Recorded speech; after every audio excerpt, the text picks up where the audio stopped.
నమస్కారం అండి. నేను మీ సీతారామరాజు. మనం ఇప్పుడు ఉండరాజవరం మండలం తాటిపర్రిలో ఉన్నామండి. అయితే ఈ ప్రాంతం అంతా కూడా ఇంచుమించు ఉద్యానవన పంటలు ఎక్కువ ఉంటాయి. మనం నుంచున్న తోట ఇది ఒక్క తోట. తమలపాకుల్లో మనం కిళ్ళిల్లోనూ వాటిలోనూ వాడతాం కదా, ఒక్క శుభకార్యాల్లో వేసుకుంటాం. అలాంటి ఒక్క తోటలు చాలా అరుదుగా ఉంటాయండి. అటువంటి తోటని ఇప్పుడు ఒక్క పంటని ఇక్కడ రైతు ఆర్గానిక్లో పండిస్తున్నారు. అసలు ఈ ఒక్క పంట ఎలా ఉంటుంది, ఇది లాభదాయకమా లేకపోతే సాగు విధానం ఎలా ఉంటుందనే విశేషాలు తెలుసుకునే ప్రయత్నం చేద్దాం. నమస్కారం అండి. నమస్కారం. మీ పేరేంటి సార్? నా పేరు వీరనాయక సత్యనారాయణ అండి. సత్యనారాయణ గారు, ఇప్పుడు మనం నుంచున్నది ఒక్క తోట వేసారు. వేసామండి. అంటే దీంట్లో ఒక్క తోట వేసి ఎంతకాలం అవుతుందండి? 7 సంవత్సరాలు అయిందండి. 7 ఏళ్ళు. ఈ మొక్కకి 7 ఏళ్ళు వయసు ఉందండి. ఉందండి. ఎప్పటి నుంచి మనకి పంట దిగుబడి వచ్చే అవకాశం ఉందంట? నాటిన 5-6 రోజుల నుంచి దిగుబడి వస్తుంది. 5-6 సంవత్సరాల నుంచి దిగుబడి వస్తుందండి. ఎకరానికి ఇప్పుడు మీరు వేసింది ఎంత విస్తీర్ణంలో వేసారండి? ఎకరం 30 సెంట్లు వేసామండి. ఎన్ని మొక్కలు పెట్టినాయి? 600 మొక్క వేసామండి. 600 మొక్క. సాధారణంగా మనకి ఈ ప్రాంతంలో ఒక్క అంటే తక్కువ విస్తీర్ణంలోనే ఉన్నట్టుందండి. అవునండి, తక్కువ విస్తీర్ణమే అండి. ఎక్కువగా ఎందుకు పండించారంటారు ఇది? అంటే ఈ ఏరియాలో మాకు ఎక్కువగా అరటి, కొబ్బరి వీటికి ఎక్కువ అలవాటు పడ్డారండి. అంచేత ఎక్కువగా వాటినే పండిస్తారండి. ఓకేనండి. దీనికి అలవాటు పడిన వాళ్ళు లేరండి. నేను మాకు సుభాష్ పాలేకర్ మీరు వేసారు మొత్తానికి. సుభాష్ పాలేకర్ గారు ట్రైనింగ్కి వెళ్ళానండి. ఓకే. సుభాష్ పాలేకర్ ట్రైనింగ్కి వెళ్తే అండి వాళ్ళు మా డిపార్ట్మెంట్ నుంచి నన్ను కర్ణాటక పంపారండి. మీరు ఏ డిపార్ట్మెంట్ అండి? ప్రకృతి వ్యవసాయంలో మీరు ఆల్రెడీ పనిచేస్తున్నారా? Okay, very good. Subhash Palekar garu మీ ట్రైనింగ్కి కర్ణాటక వెళ్ళామండి. అక్కడ 5 లేయర్ మోడల్ అండి 5 రకాల పంటలు చూపించారండి. అక్కడ సేమ్ ఇలా చేశారండి. కొబ్బరి, కోకో, వక్క, కాఫీ, మిరియాలు ఇవన్నీ కూడా వేసారండి. అక్కడ చూసి నేను సక్సెస్ అవుద్దని చెప్పి నేను వేసానండి. సాధారణంగా ఇప్పుడు మీకు ఈ ఒక్క పంటలోనే మీరు అంతర పంటగా కోకో, ఇదేంటండి? కోకో అండి. కోకో వేసారా? కోకో వేసామండి. కింద దుంపజాతి వేసామండి. దుంపజాతి అంటే ఏ మొక్కలు? పసుపు అండి. పసుపు వేసారా? పసుపు కూడా అంతర పంటగా వేసుకోవచ్చు. వేసుకోవచ్చు అండి. ఇప్పుడు సాధారణంగా ఈ కోకో పంటకి నీటి అవసరాలు ఎలా ఉంటాయండి? ఎక్కువ నీరు తీసుకుంటున్నా, తక్కువ నీరు తీసుకుంటున్నా అంటారా? కోకో పంటకి నీరు తక్కువే తీసుకుంటుందండి. ఎక్కువ అవసరం లేదండి. 6 కింద పెట్టాలి. ఒక్కకైతే వాటర్ ఎక్కువ ఉండాలండి. కోకోకి మీరు చెప్పింది ఒక్కకి నేను అడిగాను. ఒక్కకైతే నీరు ఎక్కువ ఉండాలండి, బాగా ఎక్కువ ఉండాలి. దానికి ఇంజన్లతో తోడాలా లేకపోతే మనకి డ్రిప్ అట్లాంటివి సరిపోతాయి అంటారు? డ్రిప్ సరిపోద్దండి. మాకు వాటర్ ఎక్కువ ఉండటం వల్ల ఫ్లడ్ కింద పెట్టేస్తామండి. మీరు పెడతారు. నల్ల నేలలోనే కాకుండా ఇతర నేలలో కూడా పండుతుంది. ఇసుపర నేలలో వేసుకోవచ్చండి. కొబ్బరి వేసుకునే చోట ప్రతి చోట వేసుకోవచ్చండి. ఇప్పుడు ఈ ఒక్క పూత దశ నుంచి చూసుకుంటే మనకి దిగుబడి దశకు వచ్చేటికి ఎంత టైం పడుతుంది అంటారు? మనం పూర్తిగా నాటిన 8 సంవత్సరాలకే దిగుబడి బాగా వస్తుందండి. ఫస్ట్లో 6వ సంవత్సరంలో 2 గెలలు వేస్తాయండి. అలాంటిది మనకి ఉండి కొలిది 8వ సంవత్సరం పూర్తి అయ్యేటప్పటికి దిగుబడి బాగా పెరుగుద్దండి. ఓకే. దిగుబడి బాగా పెరిగింది, మనకి ఎక్కువ ఆదాయం వస్తుందండి. అదే సార్. ఈ ఒక్క మనకి వేయడం వల్ల అలా చాలా ఈజీ అండి. దీని ఏరు వ్యవస్థ డైరెక్ట్ కిందకే వెళ్తుందండి.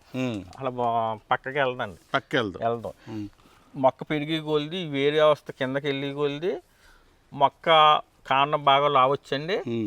దిగుబడి ఇంకా బాగా పెరుగుతుంది. కూడా మీకు ఖర్జూరపు చెట్టులా ఉన్నాయి. చాలా గట్టిగా ఉంటుందండి ఇది. మనం ఏదో పచ్చిగా ఉంది కదా అని గుల్లగా ఉంది అనుకుంటాం కదండి. కొబ్బరి చెట్టు మీద గట్టిగా ఉంటుందండి. దీనికి కొంచెం మొదల నీడ కావాలండి. ముల్ని డైరెక్ట్గా వేసేయకూడదండి. కొంత నీడ కావాలండి దీనికి. అంటే మొక్క ప్రారంభ దశలో నీడ కావాలండి. 2-3 సంవత్సరాలు నీడ ఉండాలి. కింద కూడా పగిలిపోయే అవకాశం ఉంటుందండి. ఎండ తగిలితే. కొన్ని చెట్టు పండిపోయింది చూసారా, పగిలింది. ఆ చెట్టు పగిలింది. అలా పగిలిపోవడం వల్ల చెట్టు చనిపోతుంది అంటారా? లేదండి, బాగానే ఉన్నాయండి. ఓకే. అయితే ఇప్పుడు మనకి ఈ చెట్టు ఉందండి, దీనికి కాయలు కాసేటప్పటికి 3 ఏళ్ళ తర్వాత కాపుకి వస్తుంది. 6 సంవత్సరాలు కాపుకి 6 సంవత్సరాలు కాపుకి వస్తుంది. 8 సంవత్సరాలు పూర్తి అయ్యేటప్పటికి పూర్తి దిగుబడి వస్తుందండి మనకి. ఓకే. ఆ దిగుబడి అంటే నేను అనేది కాపు మొదలైన గాన్స్ అంటే కాపు మొదలైన 3 సంవత్సరాలకే బాగా ఎక్కువ కాస్తుందండి. ప్రతి సంవత్సరం కూడా మనకి ఆ సంవత్సరం రికవరీ కాయలు గెల పెరుగుతాయండి, గెలకున్న కాయల సంఖ్య పెరుగుతాయండి, ఇప్పుడు కాయలు కూడా క్వాలిటీ వస్తాయి. దిగుబడి కూడా మనకి నెలవారీ ఉంటుందండి కోత, లేకపోతే ఎలా ఉంటుంది ఇది? 3 నెలల కింద కోసేస్తారండి. 3 నెలలకు కోత. ఆగస్టు నెలగా పామ్ ఆయిల్ గెల దింపినట్టు అయిపోయిన పండు ఇవ్వగానే మీకు దింపుతారు. కాయ బాగా ముగ్గిన తర్వాత 2-3 కాయలు రాలిన తర్వాత కాయ కోసేస్తారు. అలాగే మనకి పచ్చికాయ కూడా వస్తారండి. పచ్చికాయ కోసి తమలపాకు ఒక్కల్లో చక్కెర కింద ఉంటుంది చూసారా, అవునండి, దానికి ఉడకబెట్టి దాని రకం కేటగిరీ చేస్తారండి. ఈ ముగ్గిందేమో ఇది రకం కేటగిరీ చేస్తారండి. ఇది క్రేన్ ఒక్క పొడిలో కట్ట వెళ్తుందండి. అలాగే పెయింట్లోకి వెళ్తుంది, ఆయుర్వేదంలో కూడా ఉపయోగిస్తున్నారు.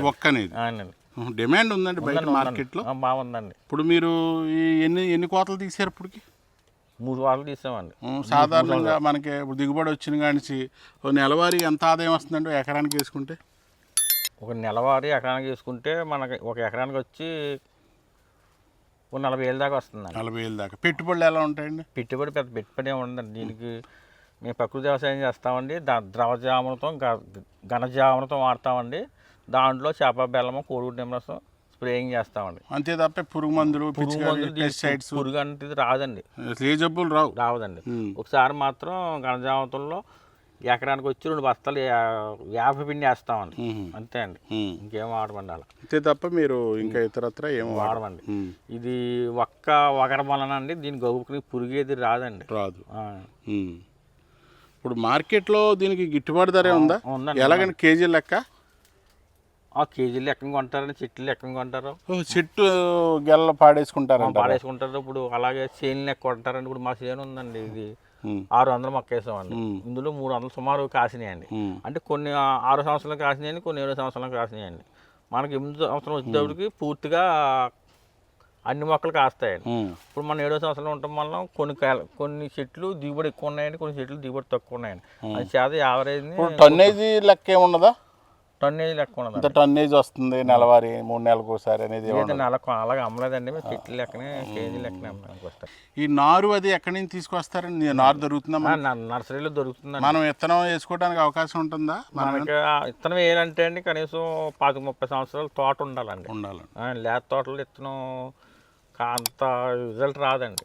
కొబ్బరి ఉందనుకోండి 10-30 సంవత్సరాలు దాటిన మొక్క అయితే కాయ అయితే పెట్టుకుంటామండి. అలాగే ఇది కూడా లేత మొక్క కాకుండా 10-30 సంవత్సరాలు అయిన మొక్కలోంచి కాయని విత్తనం సేకరించుకుని మడి కట్టుకోవాలండి. అదేనండి. మనకి దగ్గరలో అంబాజీపేటలో అమ్ముతున్నారు, బాగా నర్సరీలు ఎక్కువ ఉన్నాయండి. ఇప్పుడు మన ఏరియాలో ఎన్నో ఎకరాల్లో ఉంటుందంటారు ఈ సాగు? మన ఏరియాలో అయితే ఇక్కడ కానూరు 1 ఎకరన్నర, మా ఊరికి 3 ఎకరాలు ఉందండి. అలాగే మొక్కాములు ఏరియాలో కూడా ఈ మధ్యన ఒక 50 ఎకరాలు మధ్య ఎక్కువగా పంట మీద మక్కువ చూపుతున్నారు. మా ఊర్లో మొన్న ఒక 5 ఎకరాలు వేసారండి. రైతుకి అయితే ఈ పంట వేసుకోవడం వల్ల నష్టమే లేదండి. ఎందుకంటే ఇది ఏ పంట, ఇప్పుడు మీరు ఈ పంట ఉంది, ఈ చేను ఉందండి ఎకరం 10 సెంట్లు, ఇందులో ఆవకాడ వేసారు, ఇది వేసారు, ఇది మన కోకే వేసారు, పసుపు వేసారు, ఇంక ఎన్ని 3 రకాల పంటలు వేసారు. అరటి మొక్కలు వేసారు, కొబ్బరి మొక్క వేసారు, అన్ని పంటలు ఇంచుమించు ఇబ్బంది లేదండి. ఎందుకంటే అండి మనకు ఇప్పుడు ఏదన్నా ఇప్పుడు రేటు తక్కువ అండి. ఇది ఇప్పుడు ఎలా ఉందండి రేటు? చెప్పేదండి, ఇప్పుడు ఇది రేటు తక్కువ నీడు, కోకుకి నీడు రేట్ ఎక్కువ అండి. నీడు ఒక పంట కాబట్టి ఒక పంట మనకి కలిసి వస్తుంది. ఓ పంటలో దెబ్బతిన్న ఒక పంట కలిసి వస్తుందండి. అలాగే ప్రకృతి వైపరీత్యాల్లో కూడా ఓ పంట దెబ్బతిన్న ఇంకో పంట కలిసి వస్తుంది. అందులో మనకి ఇది ప్రకృతి గాలి వేసినప్పుడు పడిపోవటాలు ఇట్లాంటివి ఏముండదండి. పైగా మాకు ఇందులో చాలా కూలింగ్ ఉంటుందండి. మే నెలలో కూడా 45 degrees ఉన్నప్పుడు కూడా చాలా కూలింగ్ ఉంటుందండి. ఇందులో వాతావరణాన్ని మంచి కూల్ అవుతుందండి, చాలా బాగుంటుందండి. ఇప్పుడు రాబోయే రైతులకి మీరు ఏం చెప్పాలనుకుంటున్నారు ఈ పంట వైపు? మనకి రాబోయే కాలంలో ఉద్యాన పంటలు అయితే బాగా అభివృద్ధిలోకి వస్తామండి. రైతుకి ఆదాయం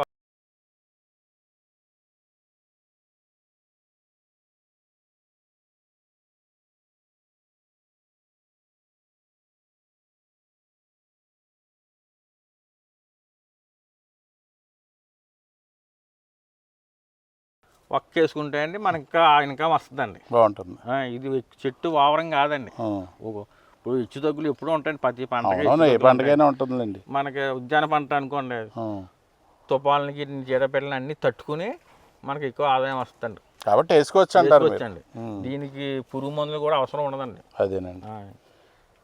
మీ పేరేంటండి? వీర వెంకటేశ్వర గారపాటి. అదండి వీర వెంకట సత్యనారాయణ గారు చెప్పిన రైతు విశేషాలు అవి మనకి ఒక్క పంటకి సంబంధించి. రాబోయే రోజుల్లో యువ రైతులు కావచ్చు, కొత్తగా ఈ ఉద్యాన పంటల వైపు మళ్ళీ రైతులకు ఆయన ఇచ్చే సూచనలు ఏంటంటే, ఈ ఒక్క అనేది పంట లాభసాటి పంటే, ఇది ఎటువంటి ఇబ్బంది లేదు. ఈ పంట వేసుకున్నా కానీ ఇక ఈ పంటని వైపు మక్కువ చూపొచ్చని రైతు వీర వెంకట సత్యనారాయణ గారు చెప్తున్నారు. ఇది ఈనాటి ఎపిసోడ్. మరి ఎపిసోడ్తో మేము ముందుంటా.